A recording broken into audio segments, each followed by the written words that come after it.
Hello, today I'm going to be reading Chapter 11 of Takeout by Margaret Maron.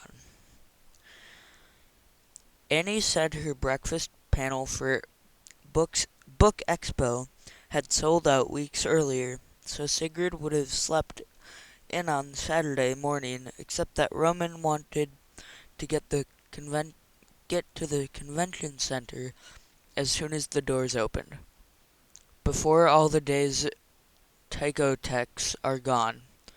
He said, tote bags, the best books, the good candy. The main exhibition hall was already jammed with people. Buyers for buyers for bookstores all across the country, agents and editors there to look at trends and perhaps discover underappreciated authors who might be poached from their current agents and publishers. Librarians, specialty retail and museum store staff members, scouts for foreign publishers, and numerous other book industry people. Overhead hung brightly colored banners touting publishing imprints, logos, and replicas of book color.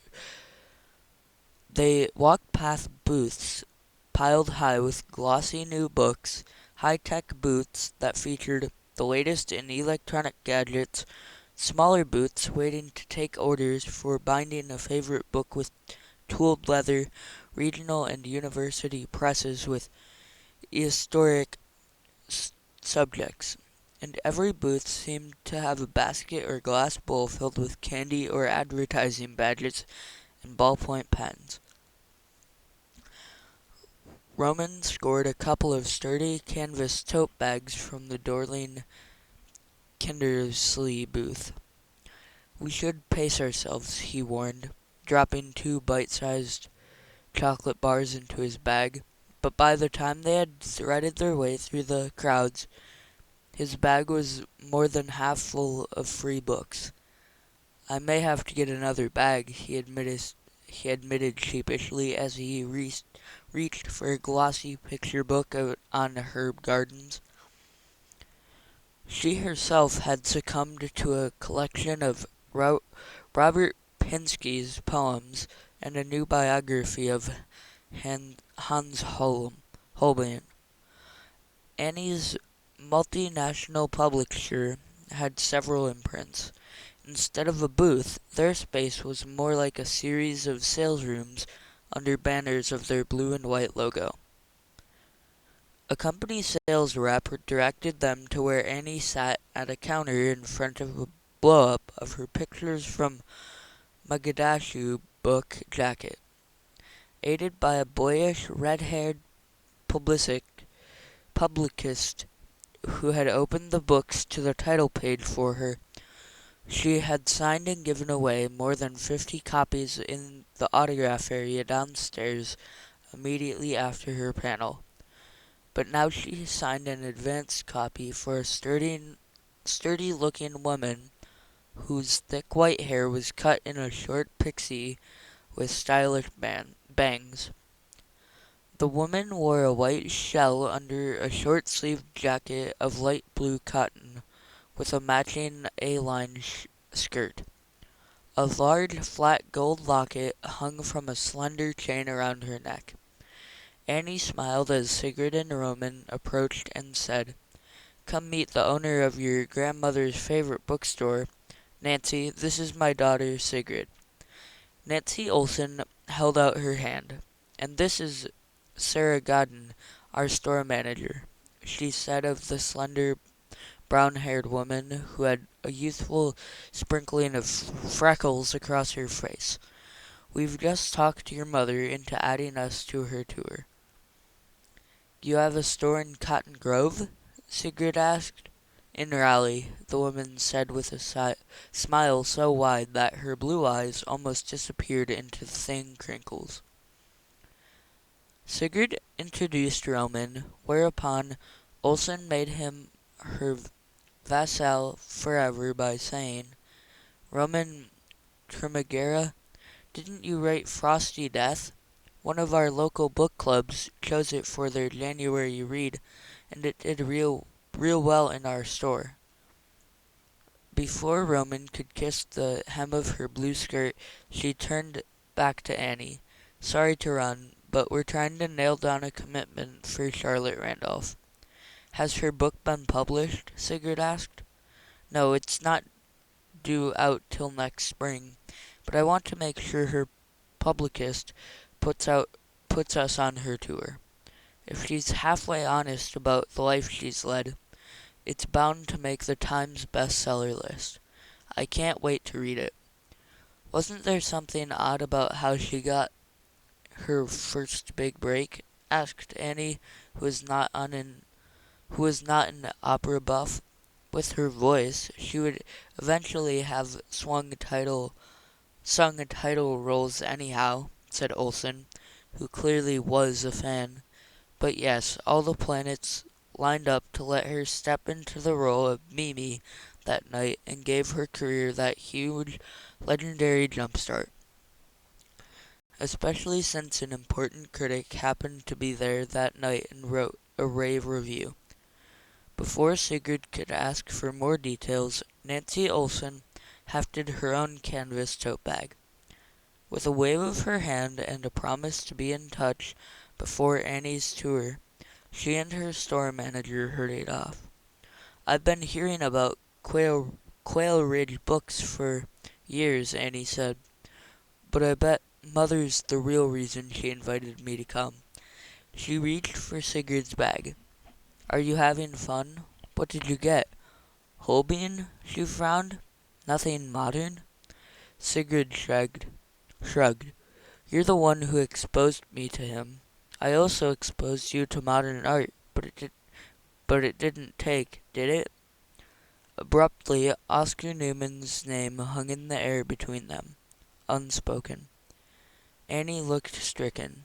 Oh, Siga, honey, I'm so sorry. Stop it, Mother. You can say his name. Newman knew I liked the Northern Renaissance better than his things, and he didn't take it personally. I'm well aware how ironic it is that he left all his pictures to me. Annie patted her arm in mute apology, glanced at her watch, and said to the red-haired publicist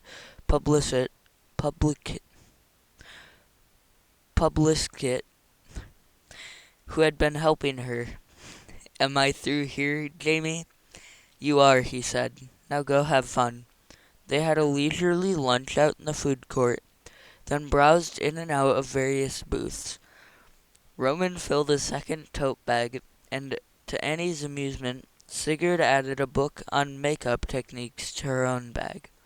An interest in cosmetics had come to her late, and she still wasn't totally confident with eyeliner. At the little brown booth, Annie talked the sales rep into giving her the newest Michael Conley thriller. For Mac, she said. His birthday's next week, and I was wondering what to get him. Don't tell. Don't worry, Sigurd said dryly. By the time they got to the autographing area, the line for Billy Collins was so long that Annie immediately begged off. Roman professed himself too tired to wait with those heavy bags, and Sigurd reluctantly admitted that having the poet's signature on the title page of a book wouldn't add very much to her enjoyment of his work. Write him a letter, Roman said. I've answered all 4 of the letters my readers have sent me, so perhaps you'll wind up with his autograph anyhow. Out on the sidewalk, Annie headed for a crosstown bus while Roman flagged down a cab for the short ride down to Hawker Street. My treat, he said magisterially as he gratefully deposited his tote bags on the seat between them. Over on the Lower East Side, Denny Capps dialed a number the local president had given him when he got out of prison last Saturday. Robbery detail, said a bored voice. This is Denny Capps, Kapps. I'm calling to see if you've found my car yet." Once again he had to give the make, model, and license number, and once again the bored voice said, "Sorry, sir. By now it's probably been stripped down to the chassis and sold for scrap. I suggest you talk to your insurance agent." "I don't care what you say, Nana. I'm moving in with you this week," said Laura Edwards. "Don't be absurd, Laura." Erect of spine and stern of face, Sophia Delvico tried to stare her granddaughter down. Her glare seemed to have lost its power, though. Her daughter had always wilted beneath that glare, but her granddaughter's lips curved in laughter. "The only absurd one at this breakfast table is you, Nana. You and Orla. You need younger help in the house, and if you won't hire someone, then you're stuck with me." "Who needs someone younger?" sputtered the woman who was both housekeeper and companion to her grandmother. "I've taken care of your Nana since the day she brought your mother home from the hospital, and I won't have anyone else do it." "Oh, do be quiet, Orla," said Miss Delvico. She turned back to the girl at the end of the table. "You have another year of school. You can't quit now." "I'm not quitting. I'll transfer to NYU and finish there. The drama department at Tisch has already accepted me for the fall semester." "Drama, not law. That's absurd." "I know, it's crazy, but I've got to try, Nana. Dad thinks I could be a great trial lawyer, but arguing cases in front of a jury would just be a substitute for real drama. When I was on stage in my school plays in front of an audience, hearing them laugh or making them hold their breath, I always felt more alive than anywhere else. Mom understood. Why can't you and Dad? I want to live here in town. Maybe take some voice lessons and go to some auditions this summer just to get my feet wet." "An actress," she faltered. Yet, even as she said it, Sophia realized with blinding clarity that of course she would want to be on stage. She was made for it. That beautiful face, that long blonde hair, those flashing eyes. A slender body that curved in all the right places. Her own hair had been a light brown back then, but her face and body had been that entrancing when she first met Benito. He was older and already a made man. She knew what he was, what he did. But when his beautiful brown eyes lit up at the sight of her, when his smile melted her heart, when he swore to her fearful parents that she would live like a Contessa and that the dark side of his world would never touch her, how could she resist? And for the few years it was all that he had promised. The dresses, the jewelry, the way the maitres bowed to her as if she really was a Contessa when they swept into nightclubs with his entourage for an evening of dancing. "He won't be faithful," they had warned her. "I don't care," she had said. But when it happened, she did care. She had stormed and raged, even threatened to leave him.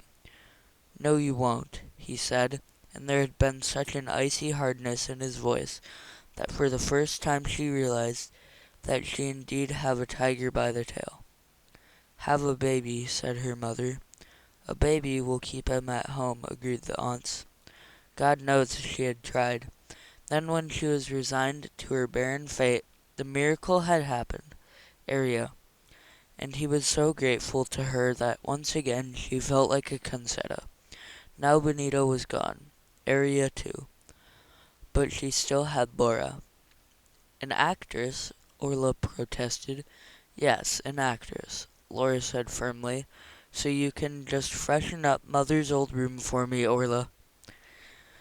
New curtains, I think, and please get rid of those ratty towels in the guest bathroom."